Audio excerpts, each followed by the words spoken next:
The Other Side, Mississippi Today's political podcast. I'm Taylor Vance, a political reporter at Mississippi Today, and joined with me is Candice Wilder, a higher education reporter at Mississippi Today. Candice, how are you? I'm good. How are you? I'm good.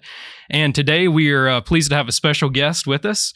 We have Nora Miller, the president of the Mississippi University for Women, or as a lot of people, I think, call it the W. Nora is the 15th president of the W, and she has been in that role for about 8 years.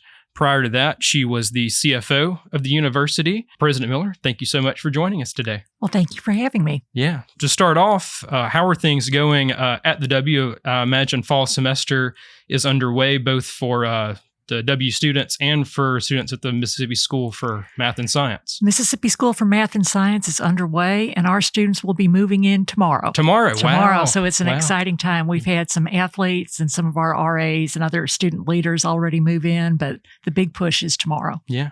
Wow. Well, good. Well, again, thank you for making time to be with us today. People are probably wondering why a university president may be on a politics podcast, but you talked about the Mississippi School for Math and Science, which I know has been in the news a little bit recently. And I think there was some legislation filed maybe a year or two ago, and there continues to be some proposals maybe to move MSMS to another campus, mainly Mississippi State University. So I guess, do you mind just giving us a little bit of a brief overview or history of MSMS itself, sort of how it got to be on the W's campus, and I guess why you think that school is important? Okay. Well, the reason I'm out talking about this statewide is it's been quite an issue in the Golden Triangle, but this really affects all Mississippi taxpayers. So I want to bring this out to a wider audience. Mississippi School for Math and Science was an idea of Governor William Winters, and he modeled this after a School for Math and Science in North Carolina. And the first venture into doing something like this was the creation of the Governor's School. And that was placed at Mississippi University for Women. That was a competitive process, and the W won that being located on its campus because we had a very strong gifted education program. So a few years later, legislation was introduced to create the Mississippi School for Math and Science. And as an outgrowth of Governor's School, it was chosen, the W was chosen to be the home campus for this. Lowndes County came up with $1 million, which in $1987 was a lot of money to help prepare. That is a lot of money. Yeah, to help prepare for this. I think it's an important school. It brings together some of the brightest kids from across the state, and they're used to being the smartest kid in their classroom, maybe getting picked on a little bit or not really appreciated. And all of a sudden, they come to some place where they're with peers. And instead of being the number one kid in the class, they're right there in the middle with everybody else. And it's a wonderful experience for them. They feel supported. They challenge each other. Living in that residential environment, they really bond and get close. And the W's campus is small enough that they create their own entity within the campus. We are more or less a gated community. It is a safe campus.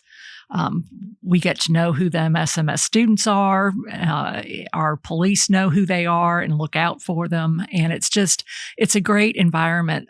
They are within a 5-block walk to any class they want to attend, to the library, to the rec center, to the student health center. And they take part in a lot of events that are central for Columbus. Tales from the Crypt is a nationally renowned program. Those students just got started on their research for the next spring's programs. But they really get integrated in Columbus. And so we're very proud of that institution being on our campus, and we want to make sure that they are taken care of. Yeah. And I remember when I was a high school student and I had, I guess what would be recruiters from either the W or MSMS. Would come to classrooms, or they came to my classrooms and sort of pitched it as, this is a way for you to sort of get ahead, have a great resume, and for you to sort of get acclimated a little bit to what a college environment would be like. I mean, is that still the case today? That is still the case. It's a nice foray away from home, but still in a small environment where they feel secure and they are cared for. Yeah. And so there, I believe it was the State Board of Education, voted recently to recommend that MSMS be relocated to Mississippi State University. I know you don't speak for the Board of Education, but I guess what's your understanding of what the reasoning is behind that, and I guess your response to that vote? MSMS does a wonderful job in the academic classroom. They do a great job with the student support. What they are lacking are upgrades to the facilities that they use on our campus. And the agreement that we had with the State Board of Education stated clearly that funding for enhancements and renewals of their facilities was the responsibility of the State Board of Education. Since they have been on our campus for 37 going on 38 years, there has been minimal investment in those facilities. And I guess to this may be getting a little too in the weeds, but this is a sort of a unique scenario MSMS is, because these are high school students, but they aren't on a traditional high school, and so it's not funded the way a traditional high school is, such as property taxes. That's right. Yeah, they don't get millage. They don't. They're not able to do that. They're not able to even get federal grants for things. So we act as their fiscal agent. So we run their payroll, we run their purchasing, we do all the business operations for them. But what we are paid for doing that is a minimal amount. And the amount that is, they don't pay rent for our facilities, but they pay an amount for maintenance. And that amount is about $113,000 a year. While we spend over half of that just on service contracts for the buildings that they occupy. We are currently putting an $880,000 chiller in one of the buildings that they use. So we were pleased to get a chance to look at the costs of actually providing services for them.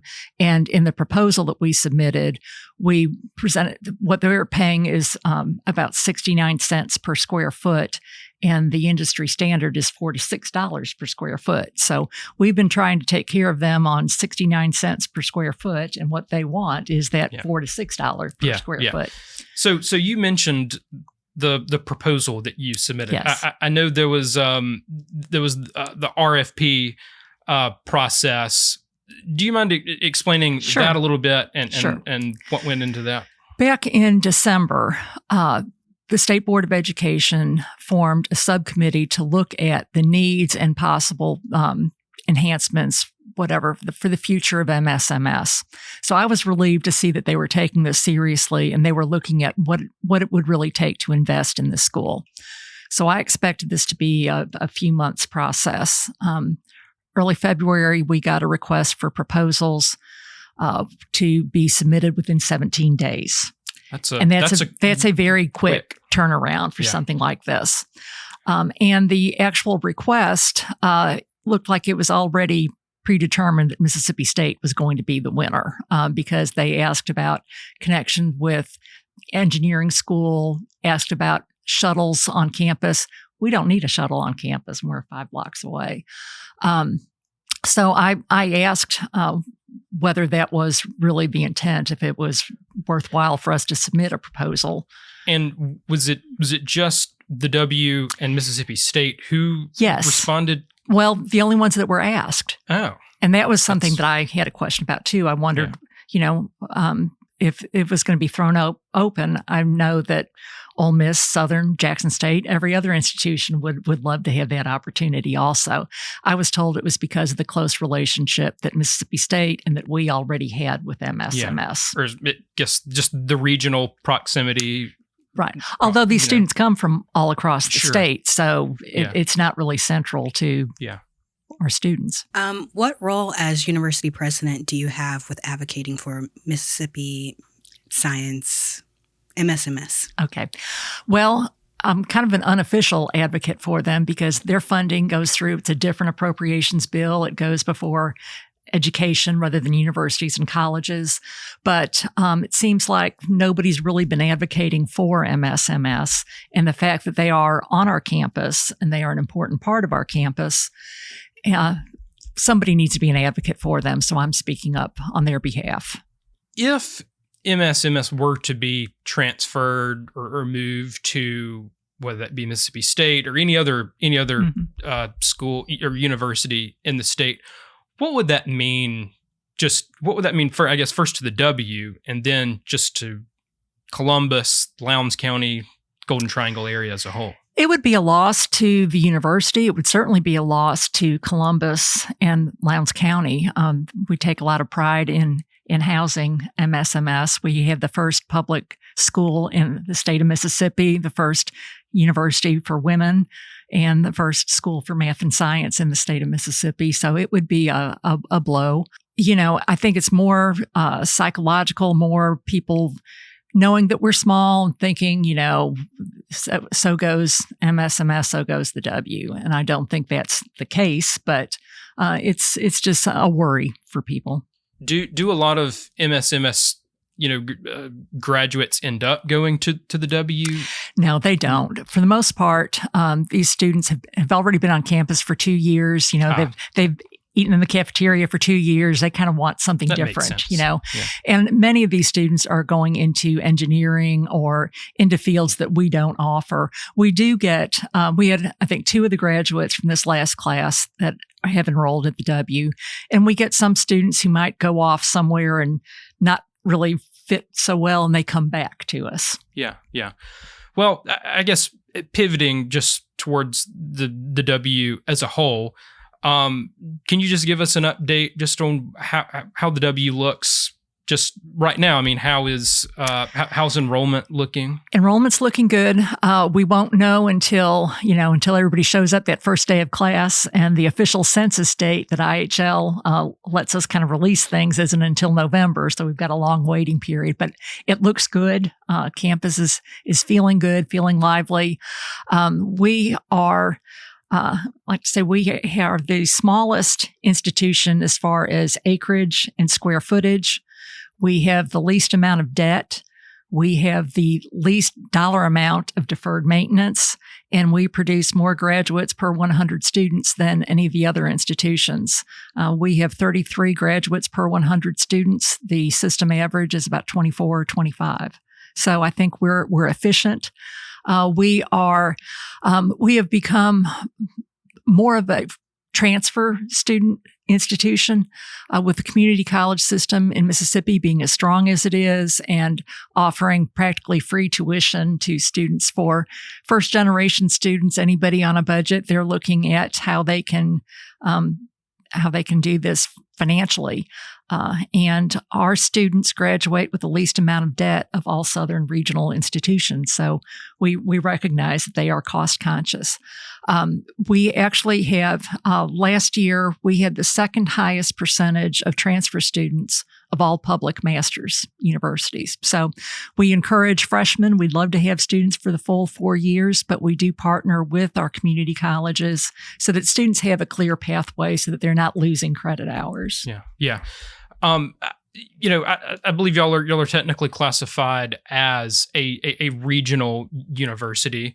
Do you struggle sometimes to compete since you're in such close proximity to Mississippi State? I mean, how do you sort of navigate that? Well,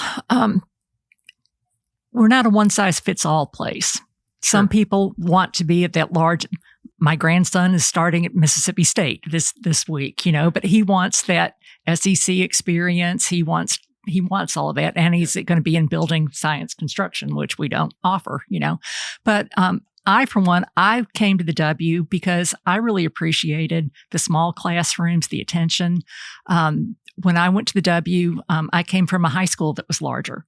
So I was really impressed with being in a small class, getting to know your faculty, getting to know each other. And so students, we have the same admissions requirements for all 8 public universities.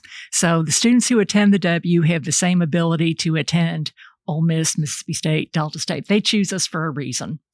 And the state of Mississippi still hasn't reached our educational attainment goal. So I think all 8 institutions serve a very important purpose, and we have our own little niche audience. I guess with that being said, I know there was legislation filed, I believe, a couple of sessions ago to study consolidation, look at merging universities. And I think that the W was one of the main universities being looked at. Is it your understanding that that's still the case? That still may be a potential. What is your understanding of where things are in that process? I think the legislature and the IHL board are very interested in efficiencies and at looking to see how we can be more efficient, more productive.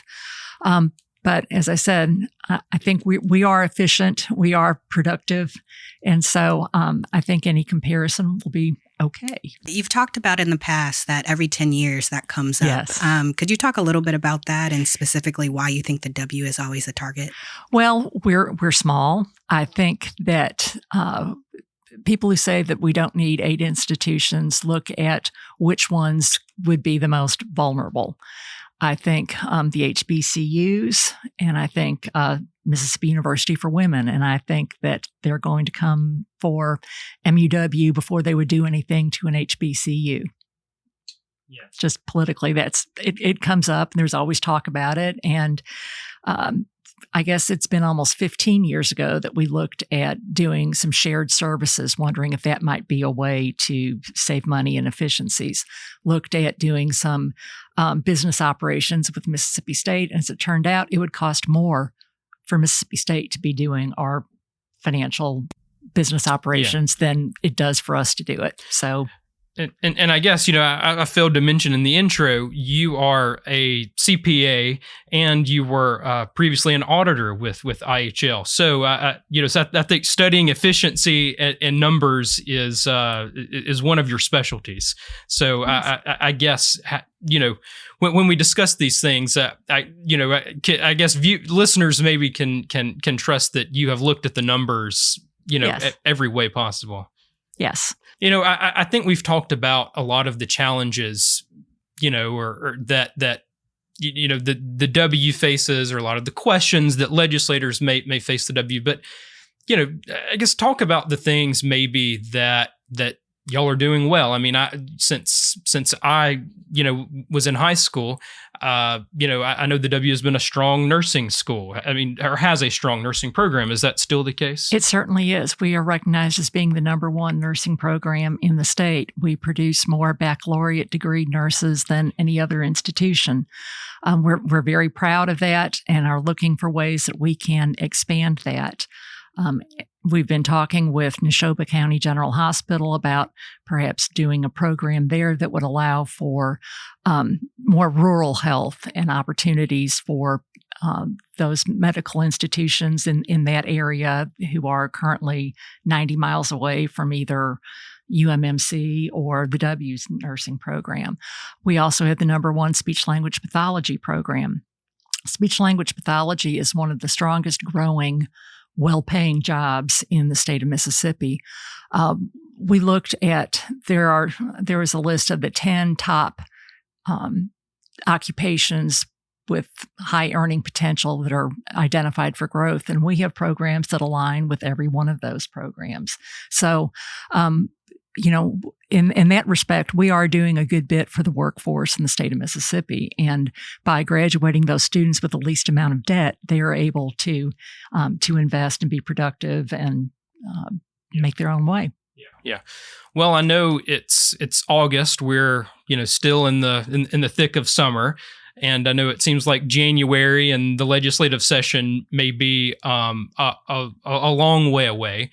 But do you predict, and it's hard to predict what our fine friends in the legislature may or may not do. But this is a political podcast. What do you predict that there could be anything related to the W discussed, during the legislative session, and how can viewers, taxpayers sort of get involved in those discussions?